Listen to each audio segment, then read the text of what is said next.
What is up, guys? It's the Sound the Alchemist, and I'm here with Garsh1! and we're back at it in another Q&A video for the greater WAAAGH! This is a video series where we answer the questions left by you, the viewer. If you have a question for us, comment down below. Put a question in front of your question because we get to those questions first. And that is what DFool06 has done.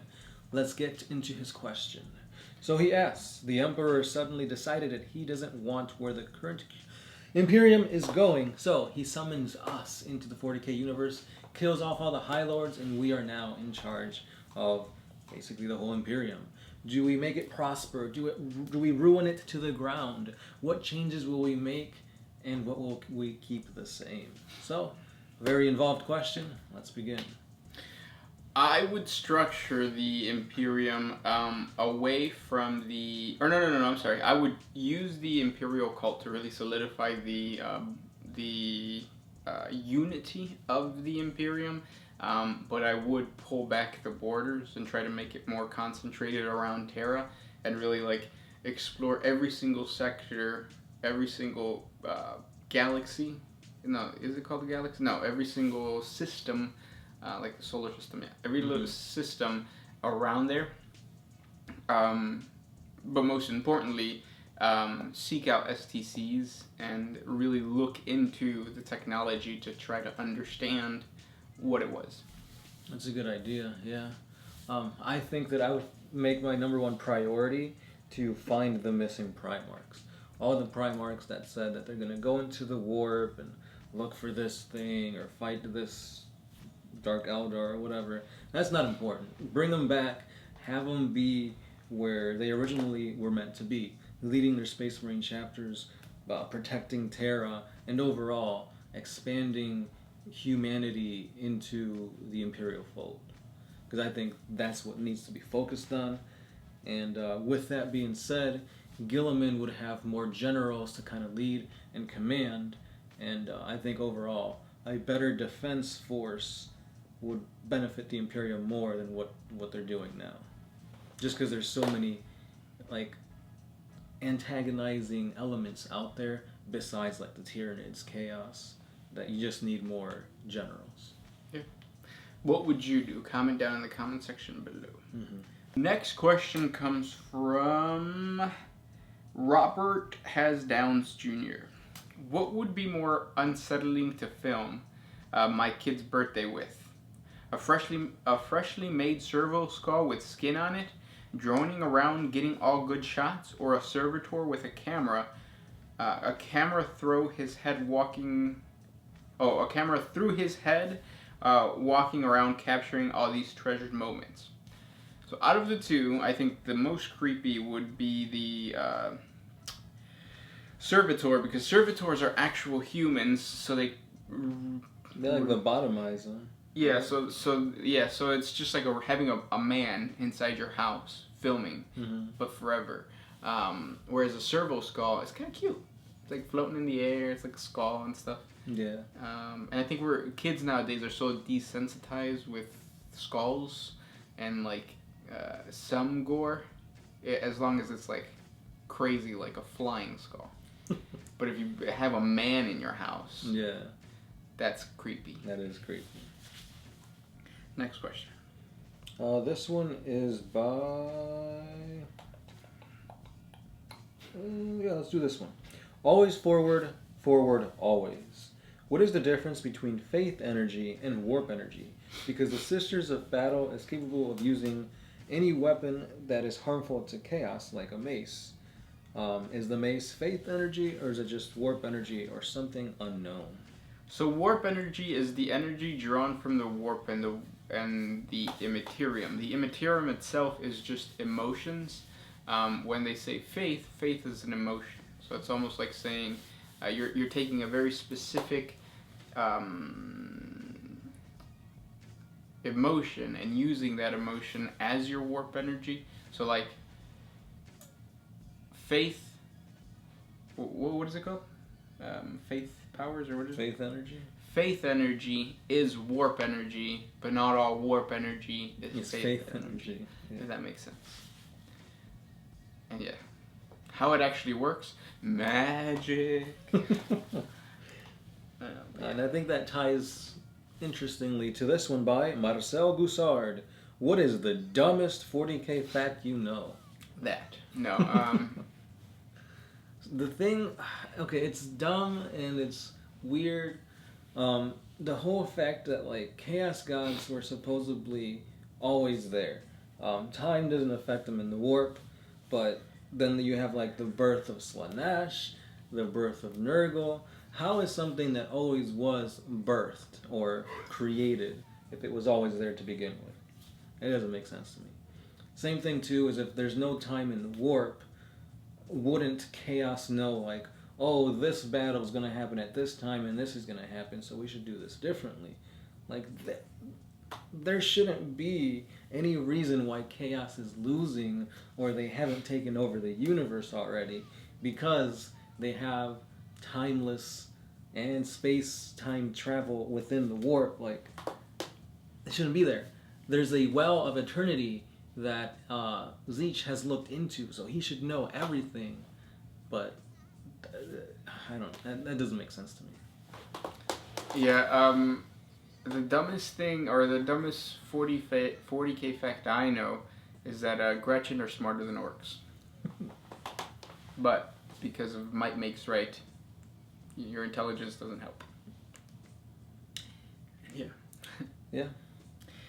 Next question comes from R. Rod. What Chaos God does the Alpha Legion serve? They're undivided. So you could say they serve none, but they can also serve all. Or maybe it's the Emperor. You don't know with the Alpha Legion. Their sneak level is too high that they're double-crossing everybody, especially you. Especially you. Mm-hmm. Next question comes from Galileo D.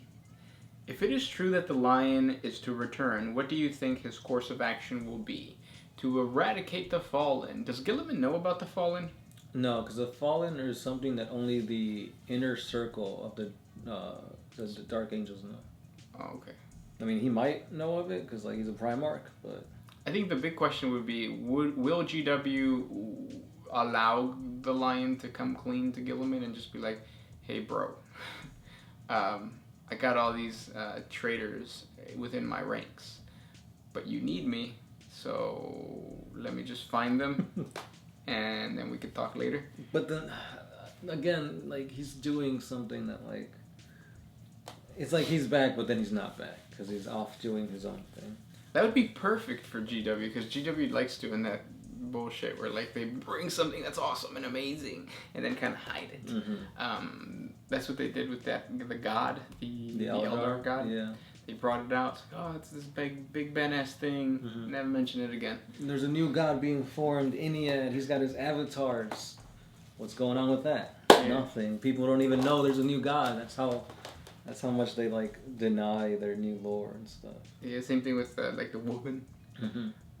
The Wolfen are back to the 13th company. The Lost Company. Yeah, and then it's like, oh, by the way, orcs are fighting Crimson Fists over there. What are the Ultramarines doing? Let's focus on that. Yeah. Yeah. Calgar's a Primaris? Oh, let's focus on that. Next question comes from Reject X7. Is it possible for a successor chapter to be divided on how things work within the chapter and split? Is it possible for a successor chapter to be divided on how... Oh, okay. Yes, there is schisms within Space Marine chapters, mm-hmm. and that's how new successor chapters are formed. So you'll have like one individual who might just be a little more fanatical about a certain aspect of war. When the time comes, if that individual is high enough rank, he's going to be like, hey man, I want to split and create my own thing with my own gene, or with my own like-minded Space Marines. Let's split the chapter, take it easy for a while, and then we go. Mm-hmm. Just like that. Too. Just like that. That's how they talk. That's how Space Marines talk. Per verbatim. Next one. Sean Cook. It's not a question, but it's pretty hilarious.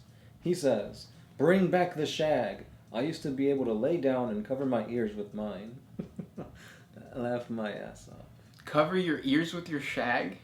How does that even work if the shag is back here? Right, like bring it this? Kind of like a Princess Leia thing. Oh yeah, but just with the back part right here. Yeah, I had a small shag at one point, but that's about it. I've never had it like drape. Drape. That's what they did. And then, because the thing was, like, back in high school, like when a dude had a long shag. For all those that don't know what a shag is, it's just like a little patch of hair that grows right here. It's kind of like a rat tail, but worse. And you let it grow, and if it drapes longer, then the girls would be like, "Ooh, he draping," and that's like a compliment back in high school for those types of people. But yeah. Did he have a question about his shag? No, I just said to bring it back. Yeah. Next question. What you got? Oh, this one's by Toe Cutter. Do you think that a Primarch versus Gaskell would be a good fight? If so, which Primarch would you send in? Melee guy. So it would be Lehman Russ versus Gaskell Magaric Thraka, or like, well, he's dead. Vulcan. Yeah, I think Vulcan would be a really fun one. Yeah, so one of those two. I could just see him like bring down his Warhammer on top of Gaskell's head, but since he's got that like metal plate, like that kind of protects him. Yep. It'd be awesome. And he's a perpetual, so it'd be like an unending fight if somehow Gaskell gets the better of him. Which I think he got it. Maybe. Next question. Kappa Kiev, what's more dangerous, a smart Oghren or a dumb Astartes? A dumb Astartes. Because then it's like brute force mixed with like charisma and all that kind of stuff, which is something that I think that a dumb Astartes would still be smarter than a smart Oghren. Oh yeah, definitely. Because they're like supposed to be like A grade, like a human space marine mix. Yeah. Yeah, definitely. Yeah, because a smart Oghren, I feel, would be like normal. Just like a big guy. Yeah, it's like the mountain from Game of Thrones. Yeah, like he bumps into you. Oh, sorry there, mate. Next question comes from Luca Lovric. Are in 40K animals also considered Xenos? No. Or yes and no. Sentient animals are considered Xenos. The Fenrisian wolves are to the level of sentience where they are actually considered Xenos. There's a fly in here. But yeah. So keep that in mind when you're dealing with space wolves. In the lore, it states that the Imperium itself and the Inquisition sees Fenrisian wolves as bad. It's to the point where it's supposed to be a myth. Mm-hmm. They don't really come out because Fenrisian wolves have some form of intelligence. Yeah, and they're like bigger than humans. Yeah. And those were the questions for today. If you guys have more questions for us, comment down below. Yeah. Talk to you guys tomorrow. This has been the Sound Alchemist. Gershwan. We are out of here.